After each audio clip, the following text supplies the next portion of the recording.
November 22, 2025 wasn't just another date on the Ligue 1 calendar. It was a personal milestone in the life of Paul Pogba.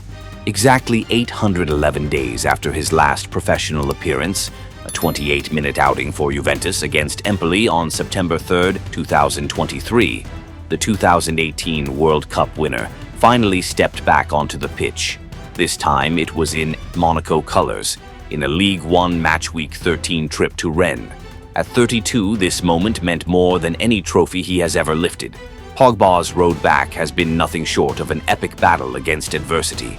It's a story filled with brutal setbacks, persistent injuries that limited him to just 161 minutes in the 2022-23 season, a 4-year doping ban, later reduced to 18 months after a successful appeal, followed by his Juventus contract being terminated at the end of 2024, and even a painful legal fight involving his own brother.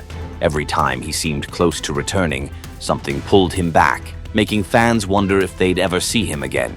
So when Pogba walked out of the tunnel at Reup Park, it wasn't just a routine substitution, it was a triumph of pure passion. A statement that the fire inside La Pioche still burns fiercely, strong enough to push through obstacles that would have ended most careers. And his choice to return through Ligue 1, a league he had never played in, instead of taking an easier route in Russia, MLS, or Saudi Arabia, said everything about his desire to prove himself again at the highest level. Unfortunately, Pogba's emotional comeback unfolded in a cruel script for AS Monaco. Despite being the stronger team on paper, the Principality club suffered a heavy 4-1 defeat to a relentless Rennes side. Monaco paid the price for losing focus. Rennes opened the scoring in the 20th minute and doubled their lead right after the break. The real turning point came in the 66th minute when key midfielder Denis Zakaria received a red card, leaving Monaco completely exposed. With a man advantage, Rennes added 2 more goals, one from Empoli and a penalty converted by Blas, sealing Monaco's collapse. The only real bright spot, and the moment everyone had been waiting for, came in the 85th minute, when Paul Pogba stepped onto the pitch to replace Mamadou Koulibaly. After 811 long days, the French superstar with 91 caps finally made his debut for his new club. He didn't have the time or the legs to change the match, aside from the late consolation goal scored by Biereth, but his appearance alone delivered a wave of emotion across the stadium. In those short 10 minutes, Pogba still managed to show a few promising signs. He touched the ball 17 times, completed 14 accurate passes, and finished with a strong passing percentage. It was proof that his vision and technical quality are still very much intact, even if his fitness and match sharpness will need more time to return. This was his first official match since leaving Juventus, and his first game after more than a year of waiting for the green light to play again. Monaco's decision to sign Pogba was bold, risky, and forward-thinking at the same time. They didn't bring him in just for his talent. They brought him in for who he is, a global icon with enormous influence. Monaco knows Pogba is the 3rd most followed French footballer on social media, behind only Kylian Mbappé and Karim Benzema. The tears he shed when signing his 2-year contract said everything about how much this second chance means to him. To prepare for Pogba's return, Monaco designed an incredibly detailed and science-driven 5-month recovery and conditioning plan. The medical team built a complete profile of his body, biochemical markers, strength tests, posture analysis, mobility checks, and specialized assessments for endurance, speed, reaction time, and cognitive function. They paid special attention to the mobility of key joints, hips, knees, ankles, and to his mental state.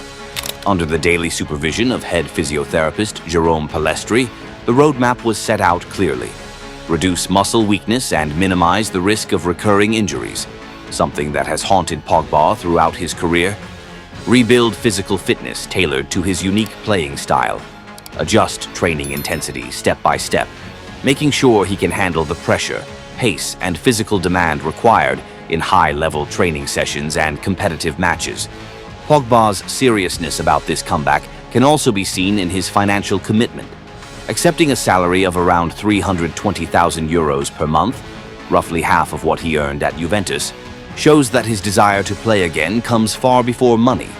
He has fully settled back into life in France, living close to Monaco's La Tourbière training center, and has taken on a leadership role, inspiring young players as well as teammates recovering from injuries.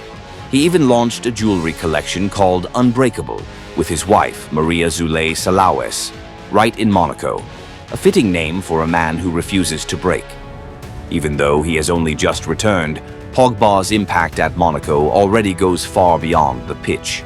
As a World Cup winner, he brings experience and authority, the kind of leadership this young Monaco squad desperately needs.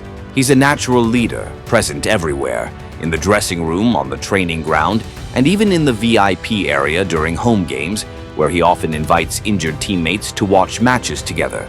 His closest friends at the club, Denis Zakaria, Ansu Fati, and Eric Dier, have all spoken about how much positivity he brings every day. In manager Pocognoli's system, Pogba is expected to become the conductor in midfield.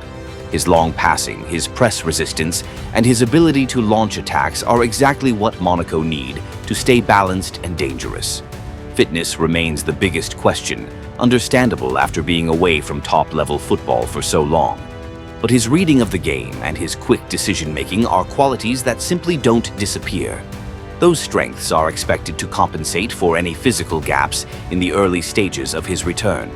Through all the difficult years, Pogba's strongest support system has been his family.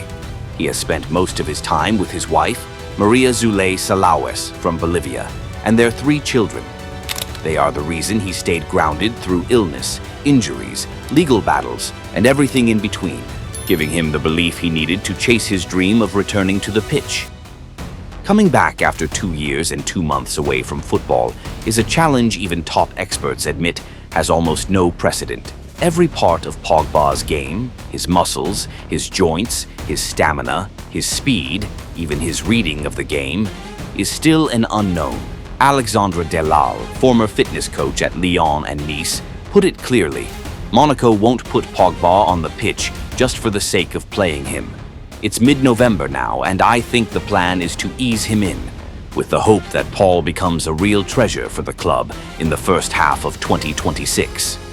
Pogba himself is just as cautious. Speaking to Ligue 1 Plus after the match, he showed humility and realism.